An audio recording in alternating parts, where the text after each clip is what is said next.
como ejemplo de valor. Los maestros de Bolivia como ejemplo de valor. Todos juntos lucharemos la canasta familiar. 100% jubilación, calidad de educación. 100% jubilación, calidad de educación. Fuerza, fuerza, compañeros, nuestra lucha hasta el final. Nada puede detener nuestra marcha nacional. Nada puede detener nuestra marcha nacional. Muy buenas noches y bienvenidos a su programa Radio Rebelión. Estamos en esta edición del 13 de noviembre del 2022. Y bueno, bienvenido Miguel, muy buenas noches. Estás sin micrófono, Miguel. Buenas noches a todos. Bien, el día de hoy estaremos hablando, como es costumbre, de los temas más importantes de la coyuntura nacional e internacional desde la perspectiva de los trabajadores. En esta ocasión estaremos hablando a nivel internacional de la situación de Ucrania. Hay novedades, como parte de la guerra, hay retrocesos de Rusia y bueno, estaremos viendo toda esta situación como parte igual de la campaña de solidaridad internacional que venimos desarrollando desde el Partido de los Trabajadores acá en Bolivia y la Unidad Internacional de Trabajadoras y Trabajadores Cuarta Internacional. Luego hablaremos en el tema nacional de la temática del censo, que es lo que ha estado copando los medios estos últimos días, y justamente para esto tenemos una invitada, que tendremos en un momento más, que es Alejandra Crespo, y estaremos conversando con ella. Ella es una activista medioambiental, y ella es de Santa Cruz, entonces veremos esa perspectiva de los luchadores, de los activistas en Santa Cruz respecto a toda esta lucha del paro cívico y el censo que se está dando. Y además el día de hoy estaremos hablando sobre este tema que estamos tocando las últimas semanas, como es la destrucción ambiental producto de la minería del oro, ¿no? Y cómo los pueblos indígenas están definiendo sus territorios, ¿no? Los territorios originarios indígenas, las tierras comunitarias de origen, y en general las tierras, las reservas, frente a esta explotación y el constante incremento de esta explotación minera en estas áreas protegidas. Pues, como verán, es un programa muy interesante con temas, en este caso un poco más cortito, menos cantidad de temas que lo habitual, pero temas muy importantes. Les damos la bienvenida a esta edición de Radio Rebelión del 13 de noviembre del 2022. Y bueno, entonces vámonos a la situación internacional, el tema de Ucrania.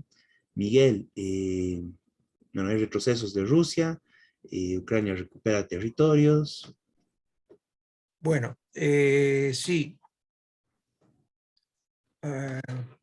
Es bueno dar alguna buena noticia de vez en cuando, porque la situación mundial está tan catastrófica en muchos aspectos, tanto el tema ambiental como crisis políticas, miseria de los pueblos, que esto es importante.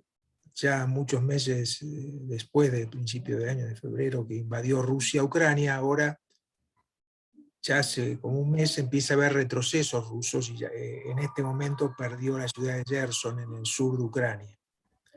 Es decir, la recuperaron los ucranianos. Queremos recordar en este sentido qué cosa fue la invasión, porque claro, hay mucha información falsa de muchos tipos. En primer lugar, Rusia como Estado ya no tiene nada que ver con lo que fue la Unión Soviética.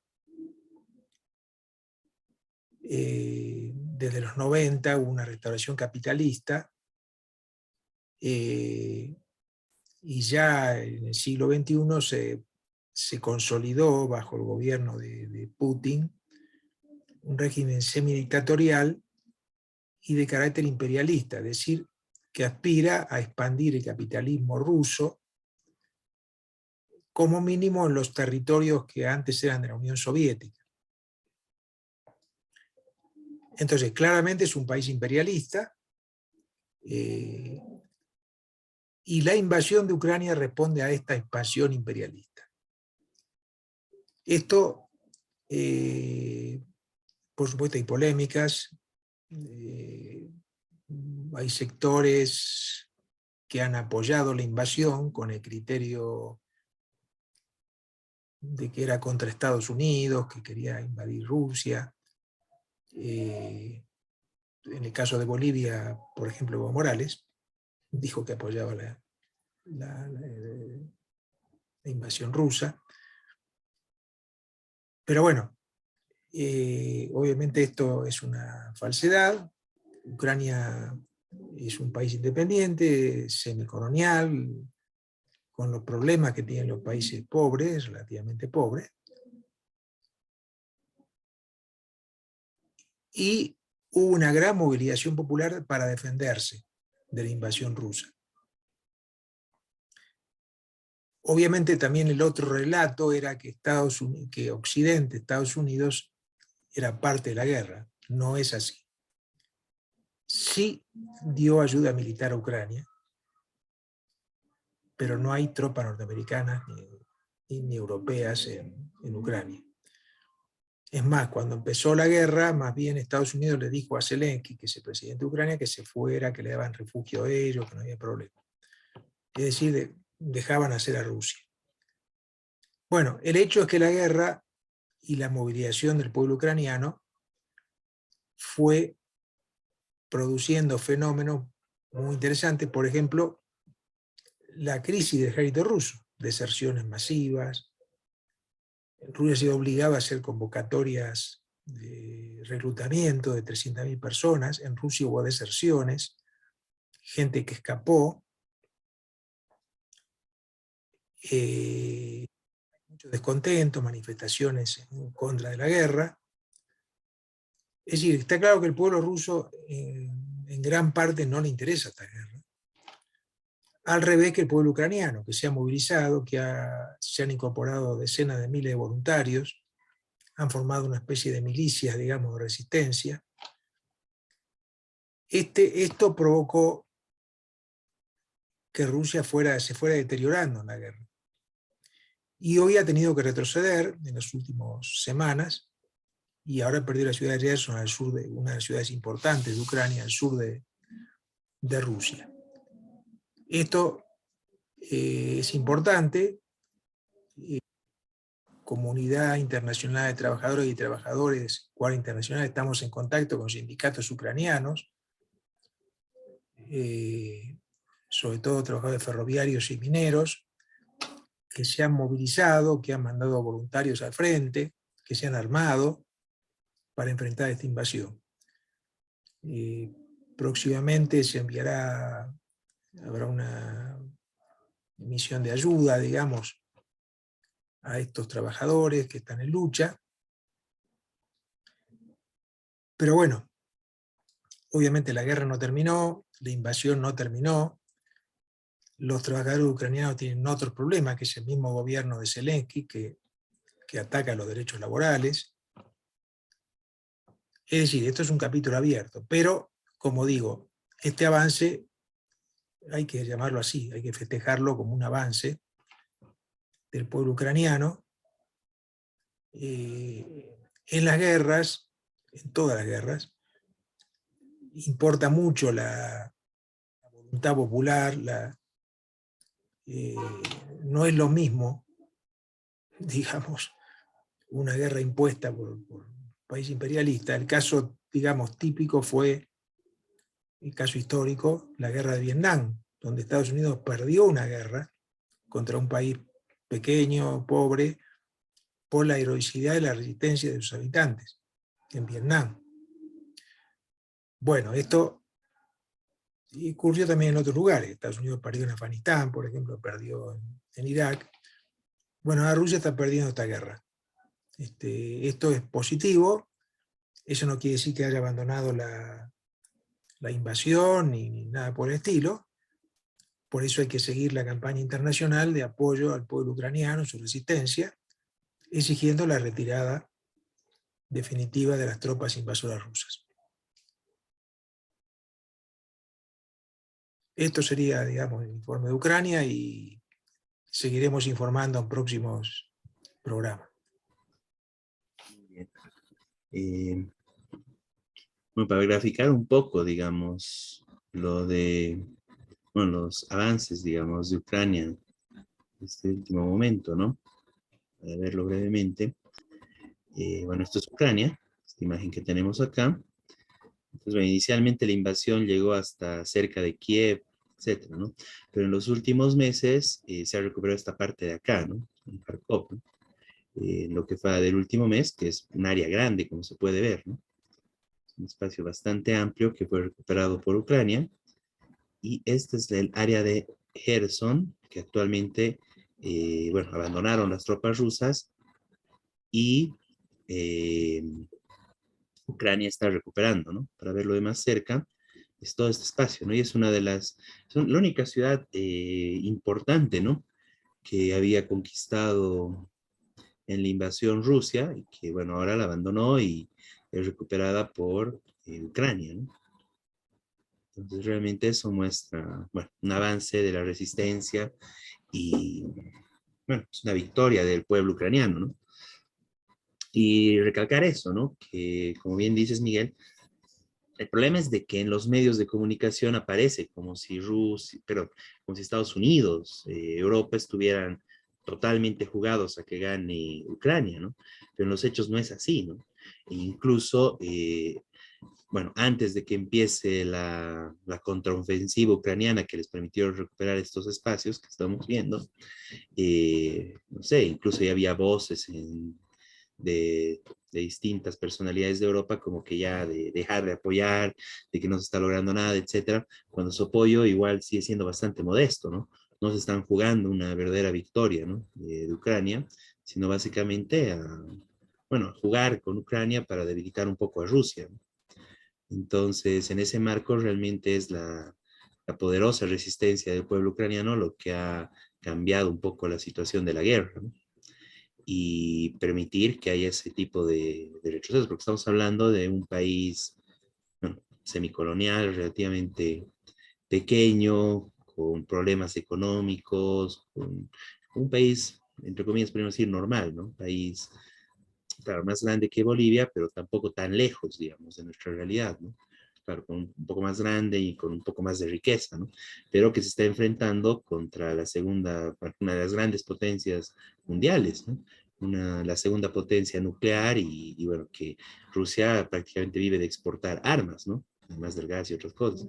Pero realmente que le haya hecho frente es un hecho muy, muy importante. Y bueno, con esto último, estos avances y todo eso, bueno, muestra, digamos, la posibilidad de que un pueblo, eh, por más difícil que sea la situación en ese país, puede derrotar a una potencia imperialista, ¿no? Y bueno, ahora veremos qué se viene. Hay declaraciones de Estados Unidos como que ya queriendo con esto finalizar la guerra.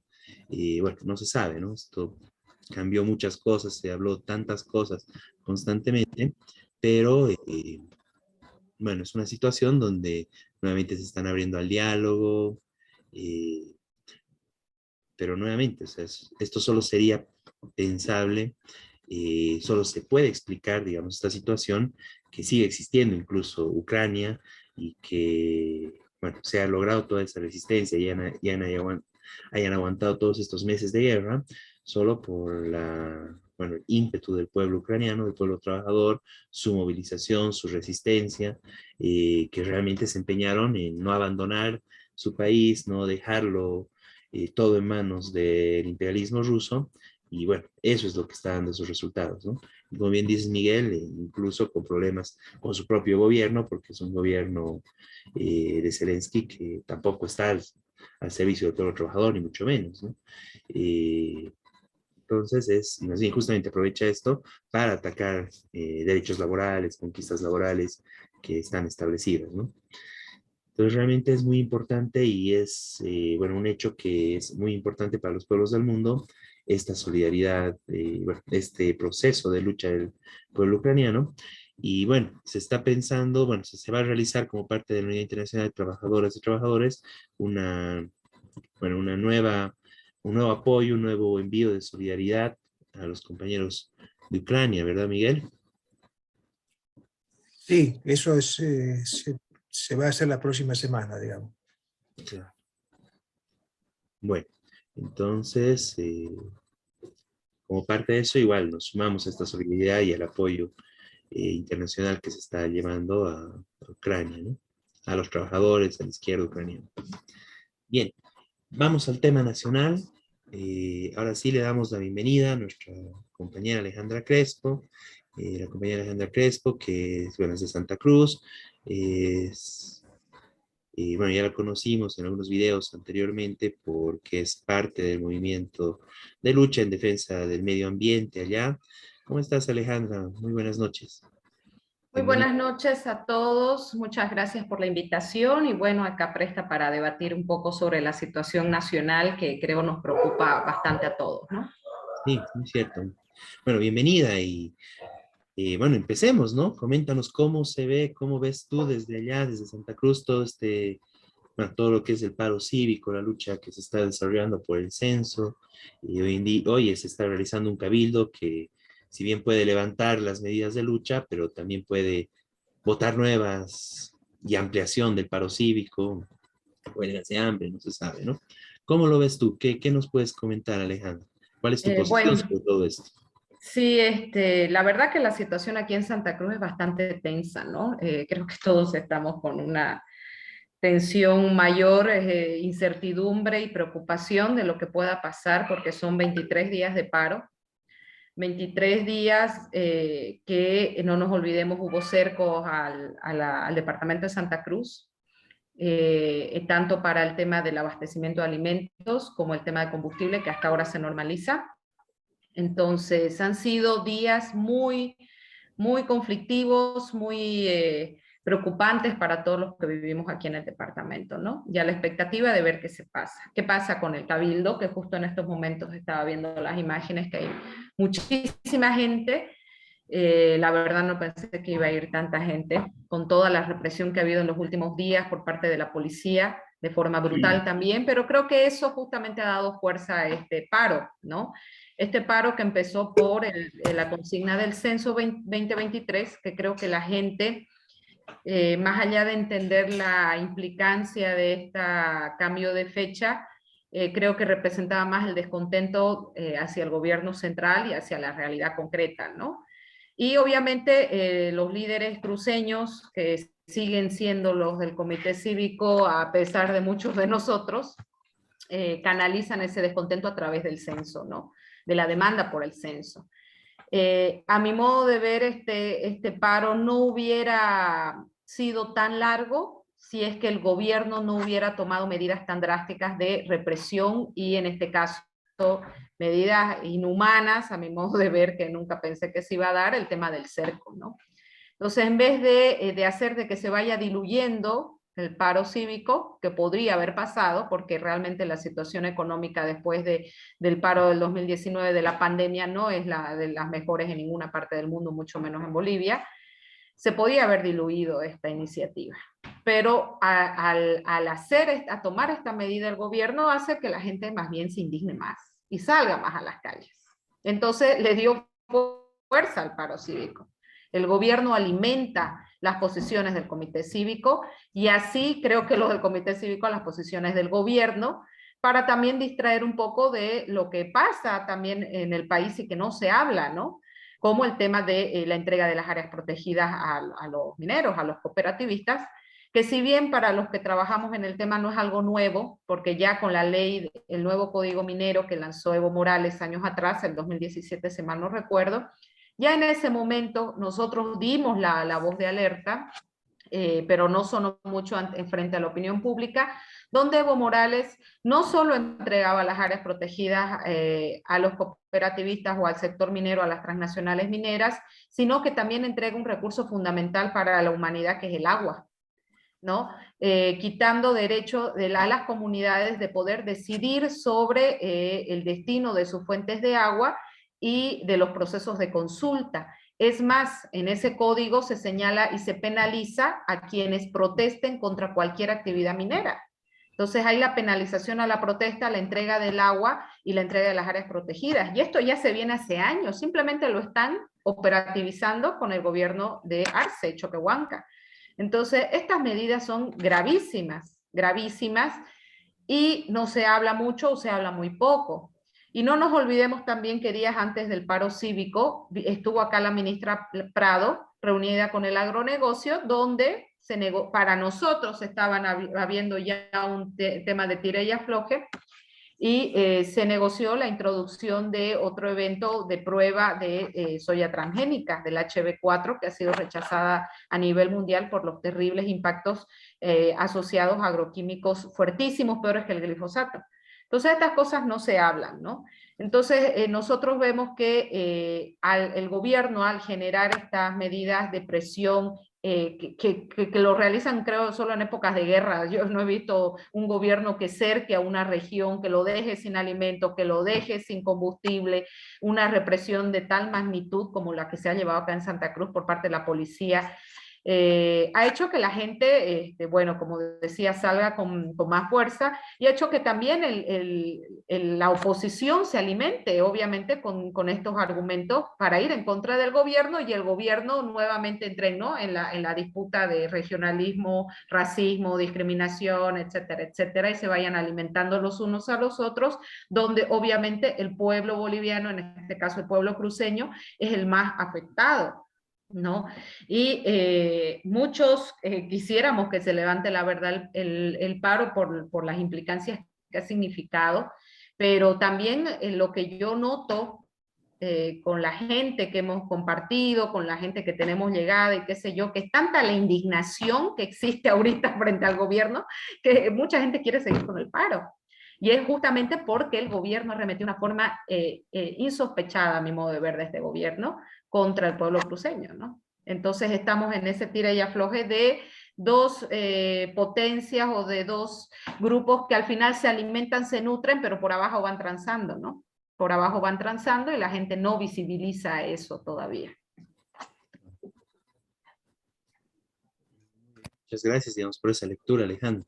Y sí, no, rescato mucho, digamos, esta parte que dices, o sea, porque más allá, digamos, de que lleguen a algún acuerdo o algo, tienen acuerdos de fondo, ¿no? Lo que dices de que van transando y todo, bueno, un hecho que ya denunciamos la semana pasada, ¿no? En el caso de la exportación de la soya, el gobierno la suspendió un día prácticamente, ¿no? Exacto. Y le llamaron la atención y ya vuelve, se levanta la restricción a la exportación de la soya, siempre y cuando se cumpla, o sea, como excusa, ¿no?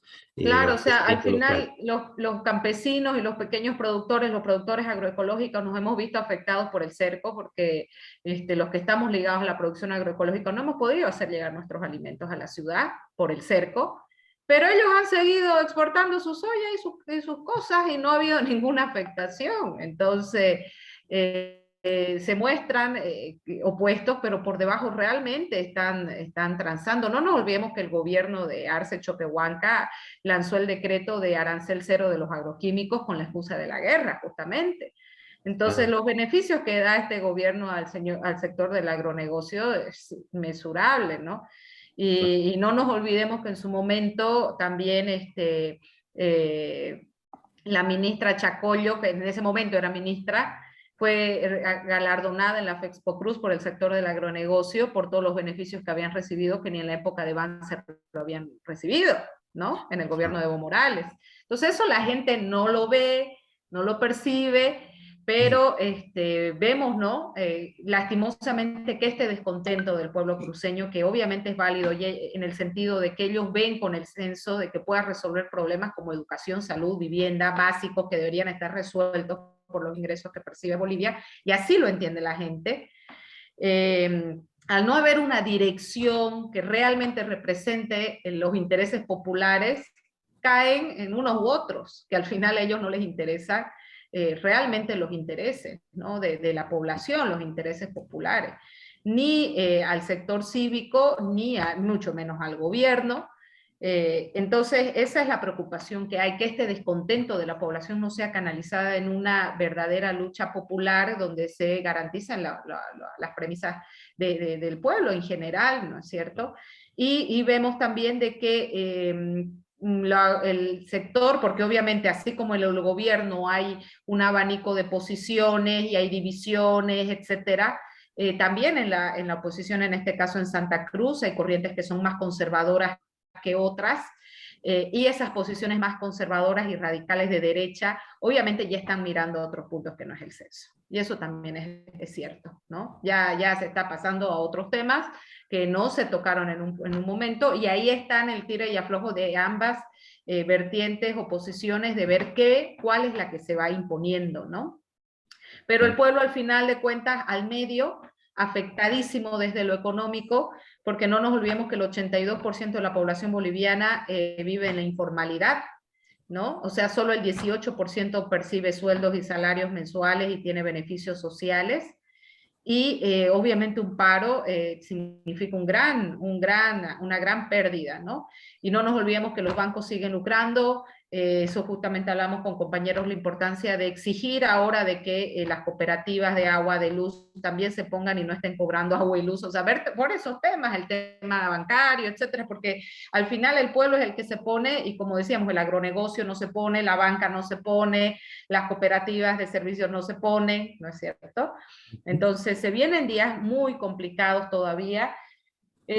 No sé si esto se va a resolver hoy día, la verdad, por la cantidad de gente que ha ido a Cabildo, y yo noto que mucha gente quiere seguir, porque hasta hoy día en la madrugada hubo represión en el Plan 3000, uno de los barrios populosos de acá de Santa Cruz, y en distintas zonas. La gente está emputada de la represión también de la policía y el abuso de la policía, que ha sido excesivo realmente, ¿no? Y eso no se puede tampoco negar.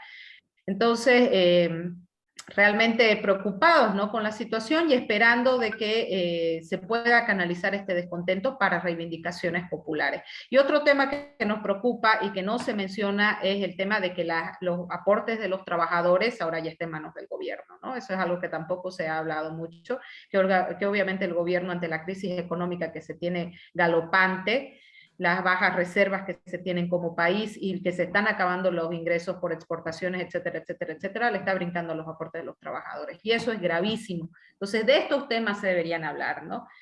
Y bueno, esperando a que se pueda canalizar justamente, como decía, este descontento para demandas que puedan satisfacer las necesidades del pueblo boliviano, en este caso el pueblo cruceño también.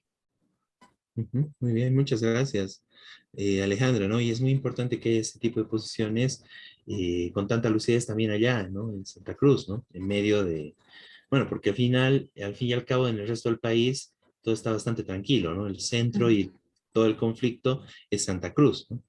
Y claro, porque al fin y al cabo el tema del censo, bueno, es prácticamente una pelea. Claro, al final se enfoca en una pelea entre Santa Cruz y el gobierno, pero es para quitar a alguna región, para darle a otra región, etcétera, ¿no? Y eso, bueno, eso es complicado, ¿no? Y, bueno, como tú dices, o sea, me parece central esta parte, ¿no? Recordar y resaltar lo que tú recuerdas, de que incluso Achacollo fue premiada por los agroindustriales, ¿no? La oligarquía terrateniente de Santa Cruz, por todo lo que hicieron por ellos, ¿no? Y es así, ¿no? O sea, hoy en día el paro y todo eso, bueno, perjudica al pueblo trabajador, ¿no? A los cuentapropias, gremiales, transportistas, a los mismos trabajadores, incluso asalariados, ¿no? Que les están quitando sus vacaciones, hay amenazas de despidos, suspensiones, por el tema de que no se está pudiendo producir en varias empresas, ¿no? Y por el otro lado, sigue la exportación libremente, lo que tú decías, ¿no? Productores agroecológicos, etcétera, perjudicados, pero los grandes, bueno, las personas más ricas del país prácticamente, ¿no? Que tienen un montón de subsidios, beneficios de una u otra forma, siguen exportando y siguen gozando de todos los privilegios, y ellos son los que alimentan en gran medida incluso este tipo de confrontaciones, ¿no? Porque al fin y al cabo, si no tendría Camacho el visto bueno de ellos, no hubiera lanzado todo este tema del censo y todo eso, ¿no? Entonces ellos, bueno, juegan a los dos bandos, ¿no? Están por encima de la división, nunca se perjudican, siempre se benefician, tienen leyes a su favor, tienen al gobierno a su favor, tienen a la gobernación de Santa Cruz a su favor, y bueno, los que pagan todos los problemas de esto es el pueblo trabajador, ¿no? Y como tú dices, o sea, todo este problema del censo, lo que ha hecho es, y le sirve, ¿no? Para encubrir otros problemas que hay, bueno, nacionales, ¿no? Bueno, acá estamos con un arte que sacamos igual para el periódico del Partido de los Trabajadores que va a salir, como tú dices, ¿no? El tema de la gestora, que se está empezando a hablar, que está empezando a haber bastantes cuestionamientos, bueno, ya no se habla, ¿no? Se está exigiendo que los trabajadores se hagan cargo de esto, ¿no? Lo mismo con el tema del desconocimiento de Huarachi, que ya estaba pasando al sector. Bueno, los mineros incluso llegaron a avanzar en eso, ¿no? Bueno, ahora aparece Huarachi nuevamente como defensor, con la quema de la COT por parte de los cívicos en Santa Cruz, etcétera. O sea, tratan de ocultar todo este tema, ¿no? El tema de la crisis económica, y bueno, y todo el tema del avasallamiento, quemas, incendios en las reservas forestales, para ampliar la frontera agrícola, para que haya mayor explotación, y en muchos casos, en la mayoría, eso termina a favor bueno, de la misma oligarquía terrateniente, los grandes agroindustriales transnacionales, ¿no? Y algunos otros más que se benefician de todo esto, ¿no?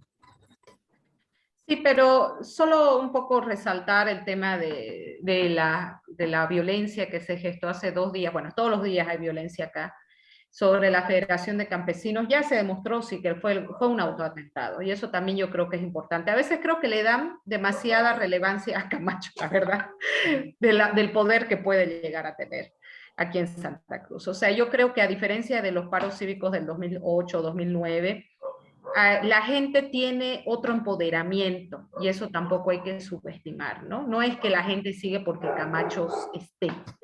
Y creo que eso el gobierno es una corriente del gobierno que todo le atribuye a Camacho, Camacho, Camacho, y no es tan así tampoco, ¿no? Si bien hay un apoyo, obviamente, y es el gobernador, lastimosamente, a pesar de algunos, como yo, también creo que la gente en estos últimos paros ha tomado un protagonismo que va más allá de la dirigencia cívica y que supera en muchos casos las posiciones de la dirigencia cívica. Y en el caso de la quema de la federación también es importante aclarar que ya se ha demostrado con videos, con pruebas de que fue un autoatentado, y que no sería la primera vez que el gobierno actúa de esa manera, porque obviamente al no poder apagar una movilización de esta magnitud, busca justamente perseguir, encarcelar, que ha sido la medida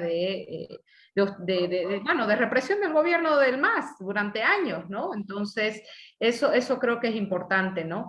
También señalar. La violencia que se ha ejercido por parte del Estado aquí ha sido terrible, y sigue siendo terrible. Como le digo, anoche, hoy día en la madrugada, en el Plan 3000, ya los vecinos decían, no más, los cuetazos son todo el tiempo, las amenazas son todo el tiempo, y obviamente no digo que no haya violencia por el otro lado, ¿no? También los que promueven lo que decía, ¿no? Las vertientes más conservadoras del comité cívico, que está la Unión Juvenil, que son terribles igual, que ejercen una violencia descomunal.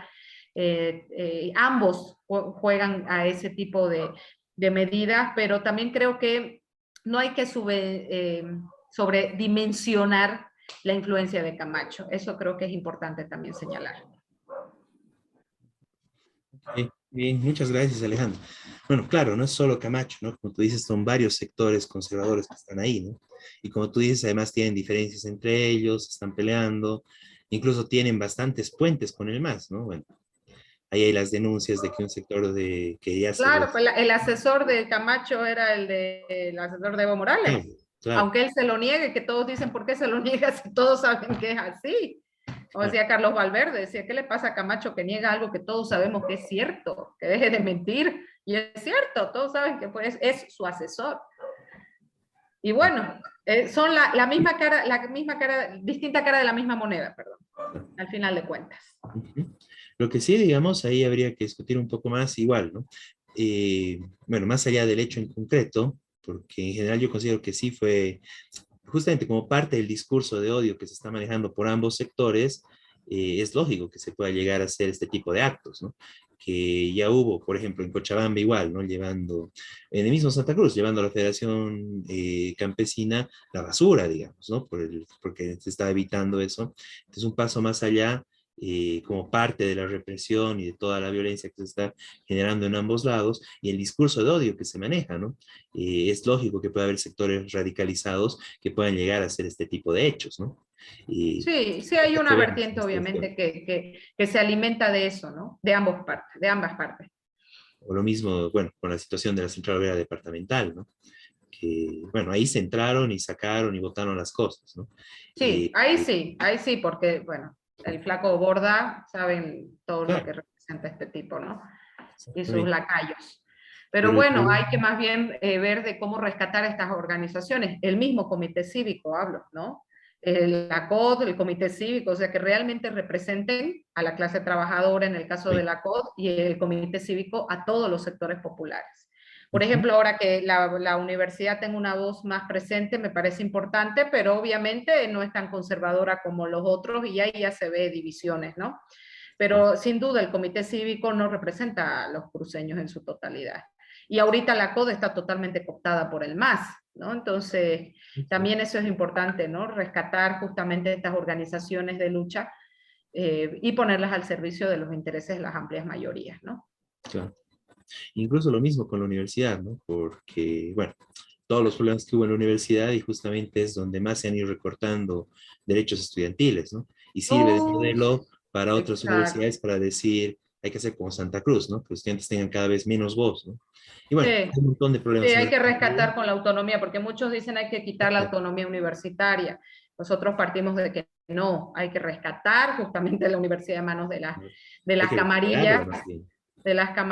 y ponerlas al servicio de los universitarios y del pueblo, que no nos olvidemos la universidad pública. Y también nosotros tenemos una deuda con Vicente Cuellar, porque él ha sido uno de los que principalmente apoyó al agronegocio con la promoción de los transgénicos acá en Santa Cruz. Claro. Entonces, también ya hace meses se veía su acercamiento.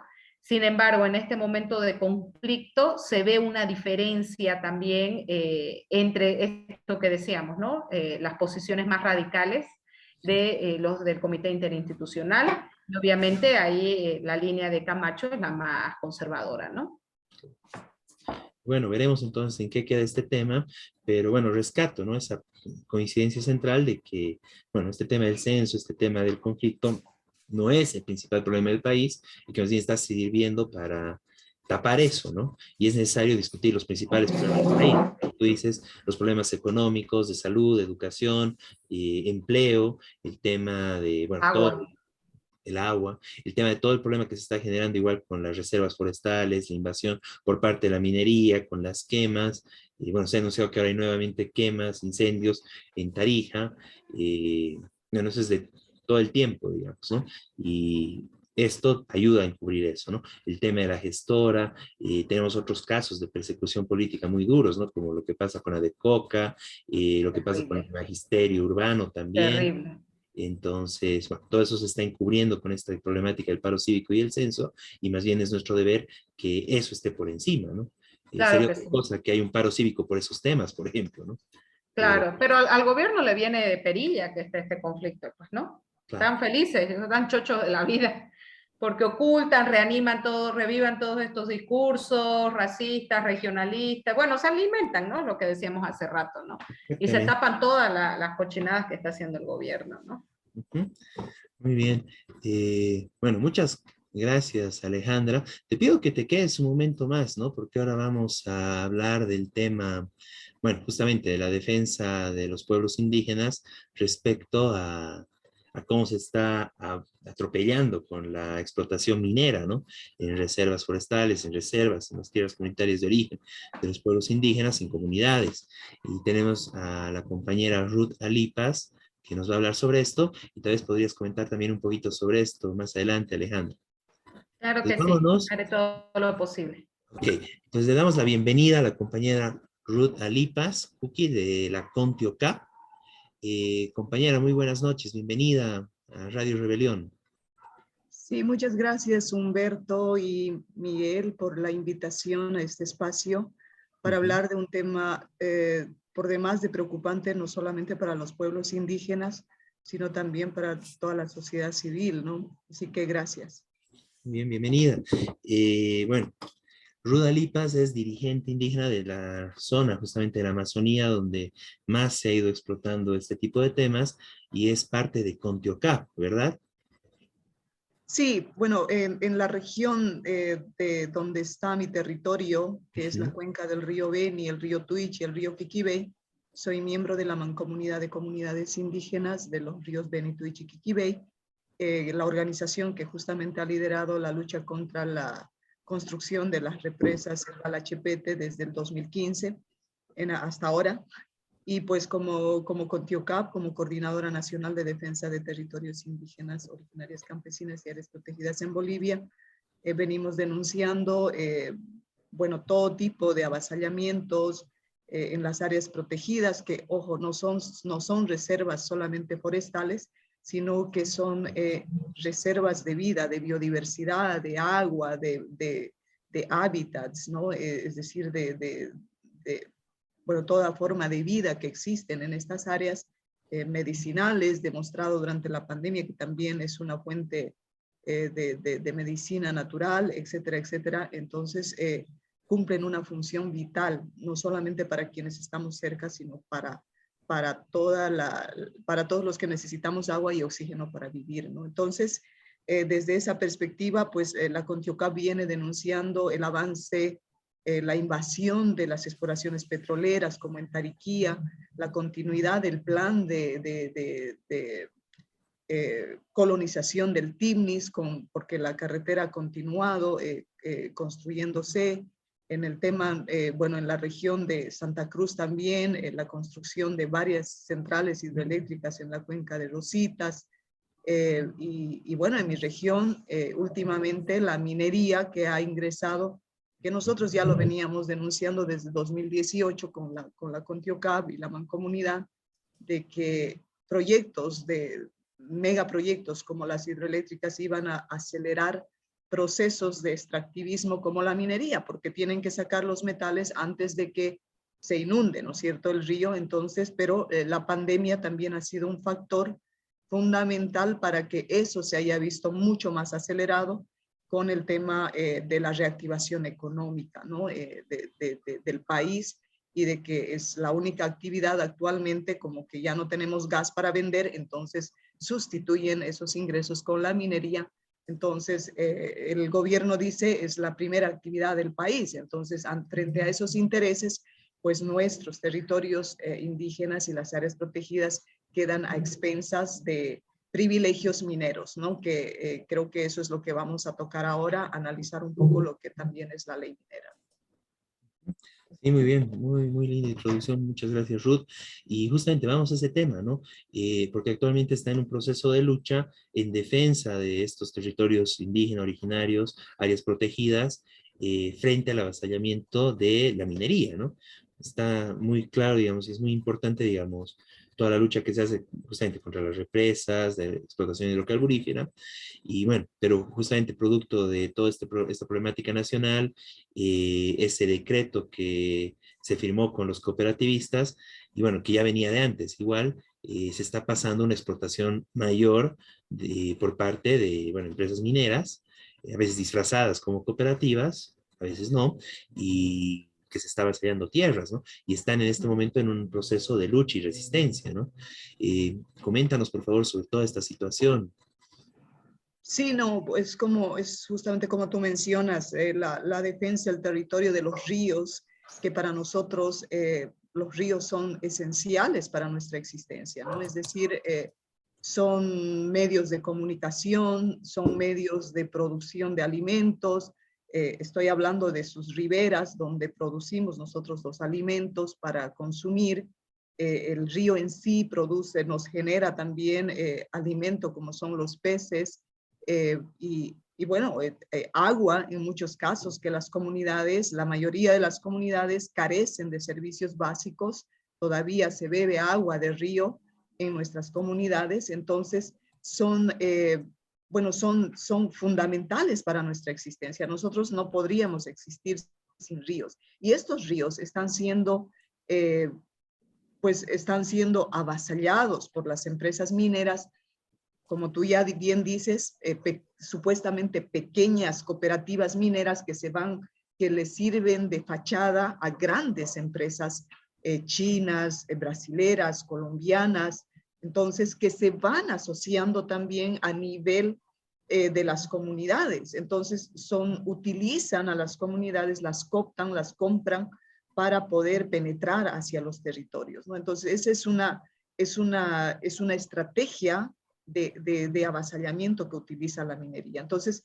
toda esta actividad minera, ojo, no solamente la ilegal, principalmente también la legal, porque si solo fuera la minería legal, pues hemos demostrado nosotros el año pasado, por ejemplo, hemos hecho un estudio de contaminación con mercurio en las poblaciones que habitamos en las riberas de los ríos y se ha demostrado que en contraposición a lo que dice la Organización Mundial de la Salud, que los seres humanos podemos tolerar solamente hasta una parte por millón, pues hay niveles altísimos de mercurio. Por ejemplo, los hermanos Esejas están con los niveles más altos en los rangos de hasta 27 partes por millón, y las poblaciones de 0 a 19 años son las que mayor concentración de mercurio tienen. Entonces, eso tiene características etnocidas y genocidas, digamos, contra poblaciones indígenas que la minería está generando. Y acá toda esta actividad se viene realizando bajo un paraguas, que es la Ley de Minería y Metalurgia 535, que ahora se desnuda que era una ley hecha a medida y pedido de los mineros, ¿no? Y que ha excluido a los pueblos indígenas desde su tratamiento, y ahora que estamos en esta problemática, creo que ha llegado el momento de que pues entre todos cuestionemos esta ley que está generando estos privilegios para los mineros y está violando derechos humanos de los pueblos indígenas y de la sociedad civil. No olvidemos que la ciudad de La Paz también está contaminada por mercurio, debido a que ahí mismo se está procesando, se está utilizando, ¿no es cierto? Entonces, en pleno centro urbano de la ciudad de La Paz. Entonces, esta minería tiene una amplia gama de acción, de destrucción. En el norte de La Paz, en la región del Mapiri, que ya terminaron, vamos a decir, de destruir toda esa zona, terminaron de destruir el área protegida de Apolobamba, y ahora están yendo a por el Parque Nacional Madidi y los territorios indígenas que están dentro del Parque Madidi, ¿no? Entonces, es decir, esta actividad está muy bien protegida por el gobierno, y además es el gobierno mismo que está incrustado, es decir, los mineros mismos están incrustados en el gobierno porque tienen ministerios, viceministerios, tienen diputados, tienen es decir, toda una gama de representación ahí para pelear para hacer legal esta actividad que son la ley misma minera es inconstitucional y que viola convenios internacionales como el 169, ¿no? No, sí, muy importante esta denuncia, ¿no? Realmente, bueno, y es preocupante porque como tú dices, esto igual afecta, bueno, nos afecta a todos, ¿no? Claro, los que están más directamente afectados son los que viven alrededor de los ríos, ¿no? De estos ríos, bueno, ya salió en algún lugar, ¿no? Como concepto este de ríos de mercurio, ¿no?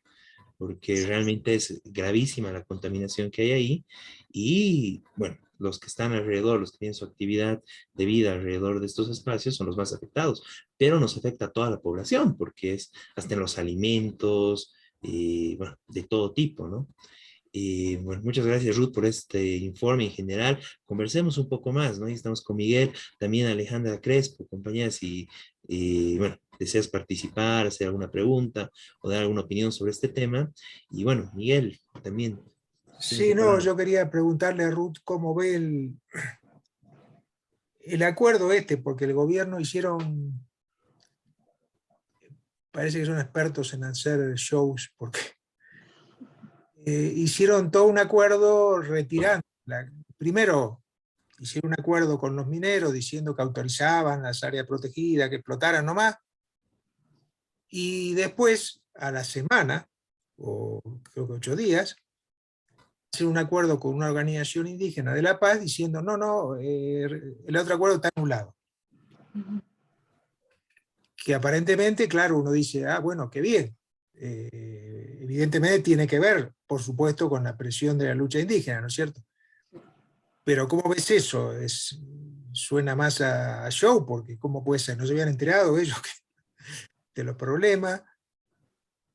¿Cómo lo ves esa anulación, ese acuerdo y anulación, digamos? Claro, es que es el acuerdo firmado entre mineros y el gobierno responde justamente a ese interés que tiene el mismo gobierno, es decir, que ellos mismos tienen en la minería. Entonces, no sabemos, por ejemplo, planteémonos este hecho, de que si bien pueden haber cooperativas que pueden estar legales, pero no sabemos si la minería ilegal está de los intereses de quienes están en el gobierno. Es decir, y les conviene, por así decir, que exista esta minería ilegal, ¿no? Pero el tema aquí es que tanto la minería legal o ilegal contamina, es decir, genera toda esa gama de violaciones de derechos. Por ejemplo, la prostitución, la trata y tráfico de mujeres, niñas y adolescentes que tienen estos centros mineros que se han evidenciado en la región de Mapiri. Todo esta minería, esta actividad, traslada todo eso hacia donde van, ¿no? Entonces, el acuerdo entre el gobierno para abrir las áreas protegidas para la minería, legal o ilegal, responde a ese interés. Ahora, la supuesta, o sea, anulación, nosotros, y aquí es supremamente importante resaltar que los pueblos indígenas, nosotros, como organizaciones de defensa de derechos de los pueblos indígenas, y aquellas que son las representativas, como en este caso la CEPILAB, que a presión justamente de las comunidades y los pueblos que son afiliadas a esta organización, hacen esta anulación de ese punto de ese acuerdo. Pero también aceptan otros acuerdos, como por ejemplo que se tenga que adecuar la minería a la normativa vigente. ¿Y cuál es la normativa vigente para los mineros? Es la ley 535 de minería y metalurgia, que abiertamente viola derechos. También se acepta que se adecúe a los planes de manejo de las áreas protegidas mismas. Pero este plan de manejo, que era para 2015-2025, ya fue modificada inconsultamente con los pueblos indígenas en 2014. Entonces, ¿qué estamos aceptando en realidad? Estamos aceptando que esos cambios se consoliden y bajo esos cambios se adecúen los mineros.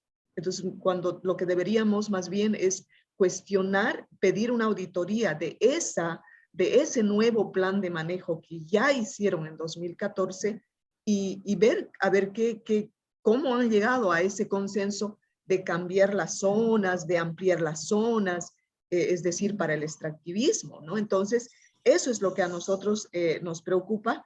Y otro tema es que sabemos que el gobierno utiliza estas cosas como para bajar, ¿no? Porque esto de la firma del acuerdo con los mineros ha generado un rechazo generalizado. Nosotros pedimos como Contiocap la nulidad de eso y ahí la sociedad civil se sumó y entonces veía creciendo este rechazo, ¿no? Y entonces es como desmovilizarnos, crear una cortina de humo, y ahora este acuerdo puede servir, digamos, esa supuesta nulidad, porque acabo de leer que siguen actuando, y claro, esto vienen haciéndolo desde hace tiempo, vienen haciendo minería dentro del Madidi, ya está muy cerca, muy cerquita de mi TCO Uchupiamona. Yo estuve en el mes de octubre en el río Tuichi y eso va avanzando inminentemente hacia la TCO Uchupiamona, ¿no? Entonces, para nosotros es extremadamente preocupante que le dejemos abiertas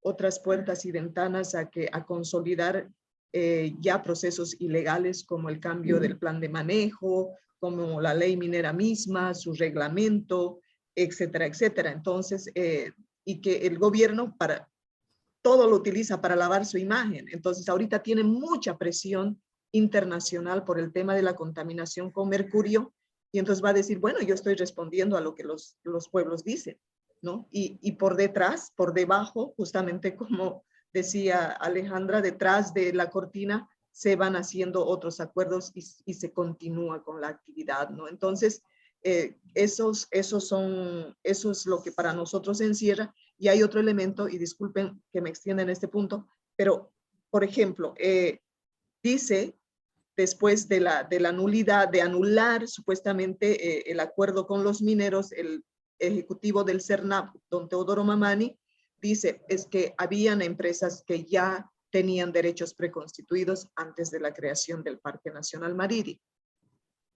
Pero, y también la FECOMAN rechaza, dice, nosotros tenemos derechos preconstituidos, entonces nos tienen que respetar eso, ese supuesto derecho.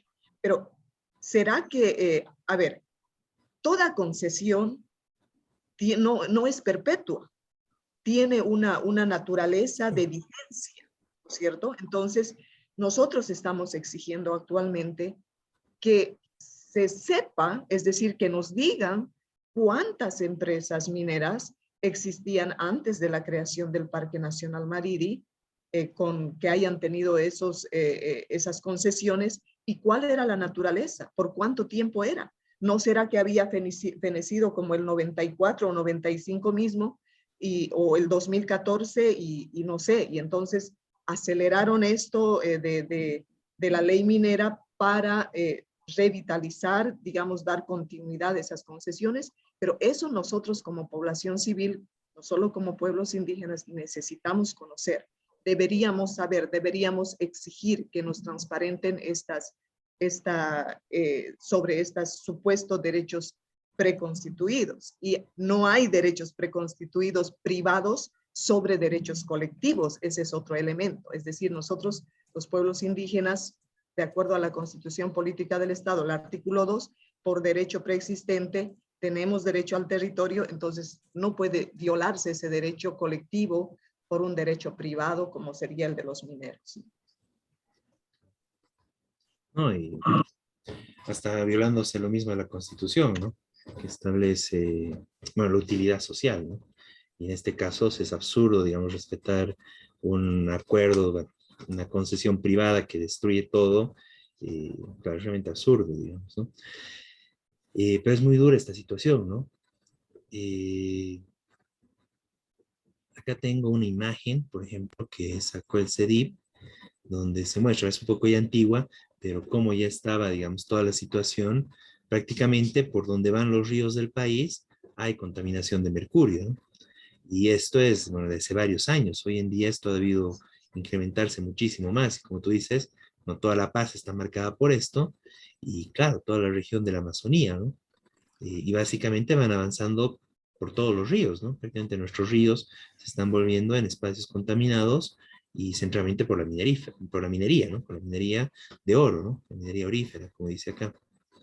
Y realmente es Sí, terrible. Humberto, y aquí para aportarte un dato, ¿no? Nosotros el 17 y 18 de octubre estuvimos en la Sí. ciudad de La Paz en audiencias con el relator especial Marco Orellana de la ONU, donde han venido diferentes comunidades de diferentes regiones del país, por ejemplo, Surchichas de Potosí, el del río Pilcomayo en Tarija, y resulta que prácticamente todo el país, como muestra tu mapa, bueno, un poco desactualizada ahora, pero Peor, digamos. está peor, es decir, todos estamos contaminados, y entonces es un país, un gobierno que está matando a su población.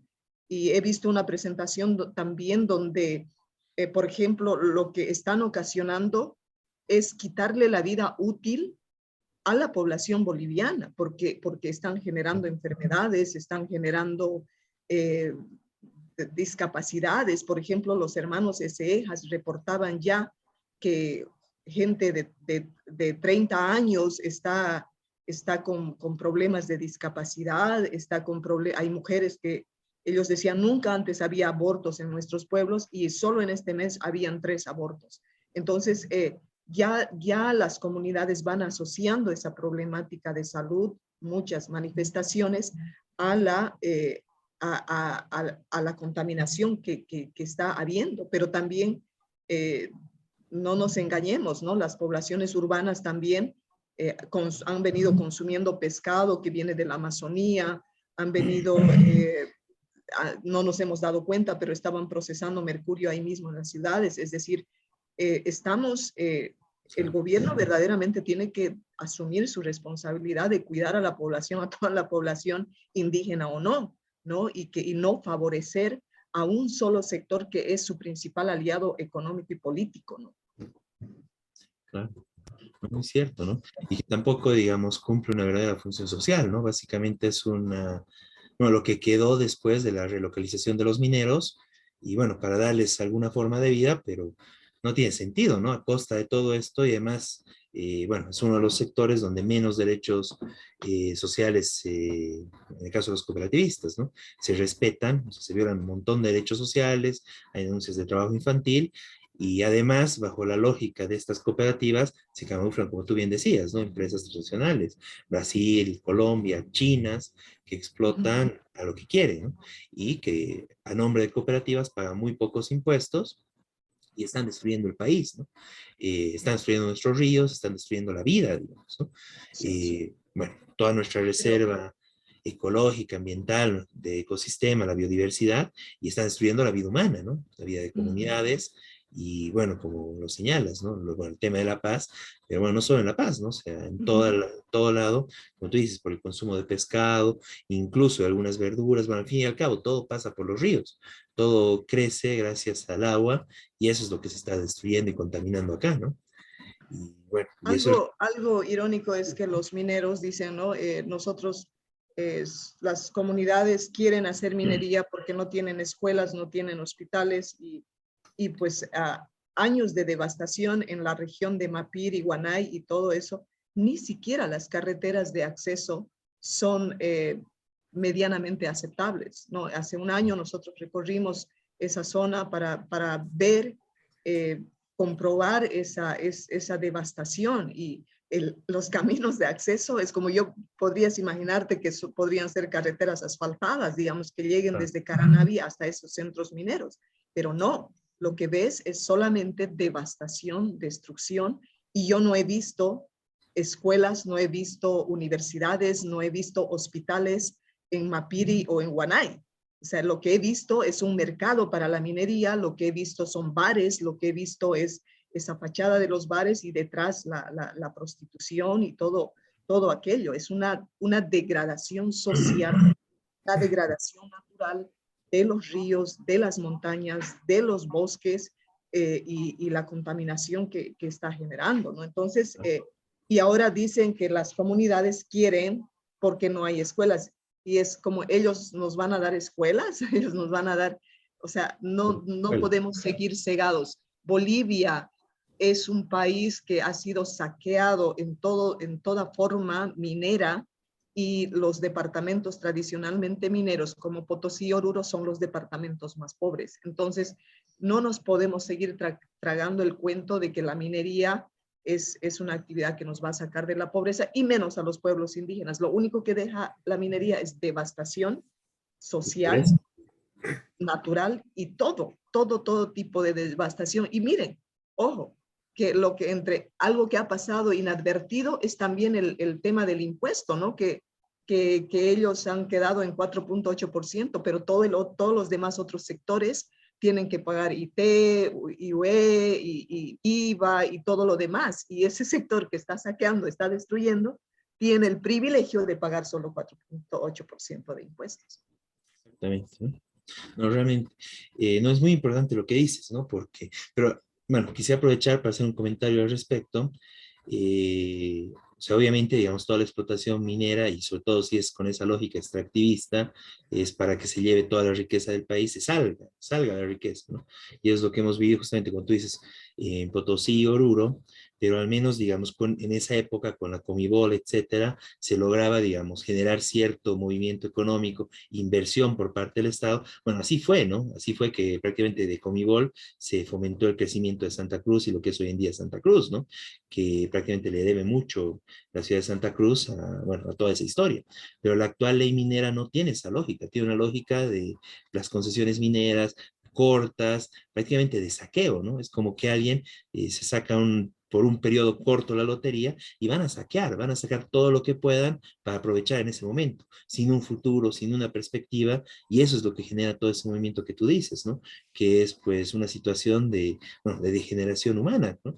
Que justamente con el tema de trata y tráfico, con el tema de negar derechos laborales, no importa, digamos, no les interesa el tema de preservación del medio ambiente ni nada, porque ahí están viendo cómo obtener la mayor cantidad de beneficios rápido, ¿no? Porque se les acaba la concesión y quién sabe si la volverán a obtener, ¿no? Además, quién sabe cómo están obteniendo esas concesiones en muchos casos, ¿no? Entonces, realmente es toda una situación de depredación absurda y que se tiene que acabar, ¿no? Y como tú dices, tenemos que unirnos todos, tenemos que luchar para que cambie y se transforme toda esta forma de explotación minera en el país y se le ponga un fin, ¿no? Y que se empiece a proteger, y bueno, nuestras áreas protegidas, los territorios comunitarios de origen, y en general que se cambie esa lógica depredadora y extractivista del país, ¿no? Sí. Bueno, nuestros territorios siempre han sido ¿no? Lugares de extracción de materia prima para que la riqueza salga hacia afuera. Es decir, nuestros territorios han sostenido las economías de otros países y bueno, eso y ahora está concentrado digamos, en el entorno del gobierno y bueno, y sigue siendo hacia las empresas transnacionales, por así decir. Por ejemplo, en Oruro, ¿no? La Comibol también ha perdido un poco ese rol, ¿no? Por ejemplo, incluso hace contratos de riesgo compartido con empresas como la Santa Cruz Silver Mining de Canadá, ¿no? Es decir, que esta empresa está violando derechos en las comunidades de Oruro, ¿no? Es decir, tiene ese privilegio de haber firmado un acuerdo con la Comibol de riesgo compartido y encima tiene permiso para violar derechos de los pueblos indígenas, ¿no? Entonces, es decir, todo el aparato estatal está para beneficiar a las grandes empresas mineras, al sector minero legal, supuestamente legal en Bolivia, que está saqueando todo y está destruyendo todo, nos está despojando a los pueblos indígenas de los espacios de vida, de los territorios, nos está despojando a los bolivianos de las áreas protegidas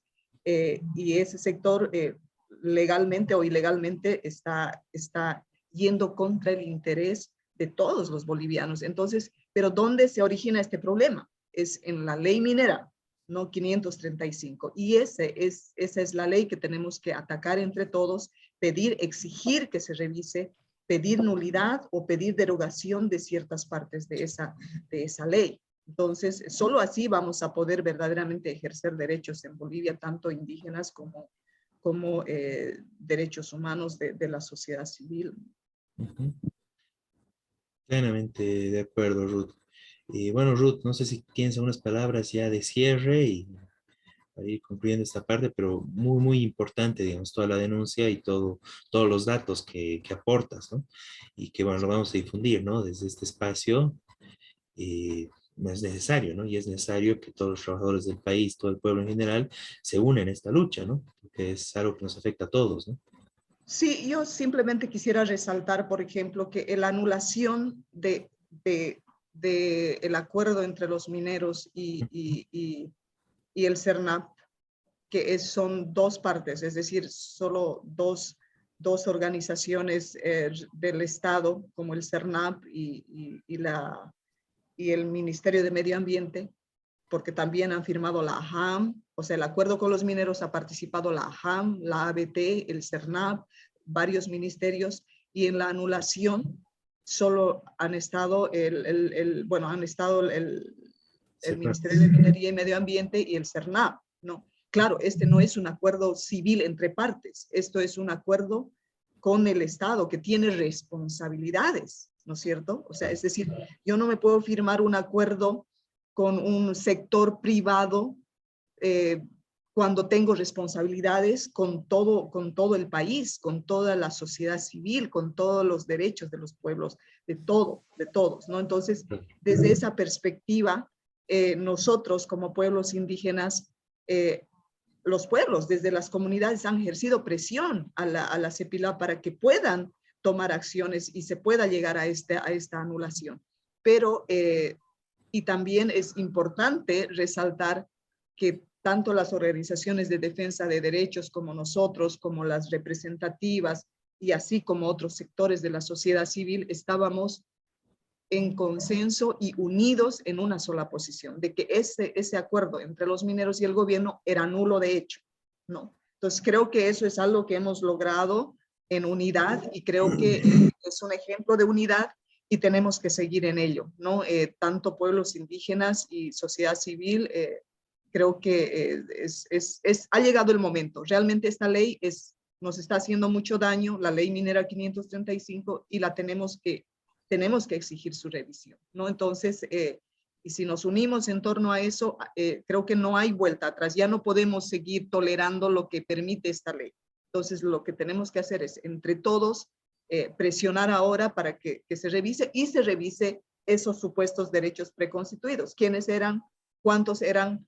¿Y por cuánto tiempo eran sus concesiones antes de la creación del Parque Madiri y también antes de la ley y antes de la Constitución, es decir, antes del convenio 169, etcétera, etcétera. Exijamos esas cosas, no nos quedemos callados y no permitamos que toda esta cortina de humo que se crea nos quite esa posibilidad de exigencia, ¿no? Así que muchas gracias por el espacio, Miguel y Humberto. Muchas gracias, Ruth. Realmente Sí. agradezco mucho tu presencia en el programa y todos los datos que nos das. Esperamos poder contar contigo más adelante en otras ocasiones. Sí, muchas gracias y buenas noches a todos. Muchas gracias. Buenas noches, Ruth. Muy bien. Bueno, de esta forma y con esa denuncia y ese llamado a unirnos por la anulación de esta ley minera, bueno, una ley minera que también va en contra de varios sectores asalariados, que también se discutió desde la Federación de Mineros en un determinado momento. Bueno, es necesario discutirlo y bueno, cambiar todo eso, ¿no? Bien, de esta forma vamos concluyendo ya esta edición de su programa Radio Rebelión del 13 de noviembre del 2022. Muy buenas noches, Miguel. Buenas noches a todos. Y muy buenas noches a todos los que nos siguen cada semana en este su espacio. Ya nos encontraremos la próxima semana con lo más importante de la coyuntura nacional e internacional desde la perspectiva de los trabajadores.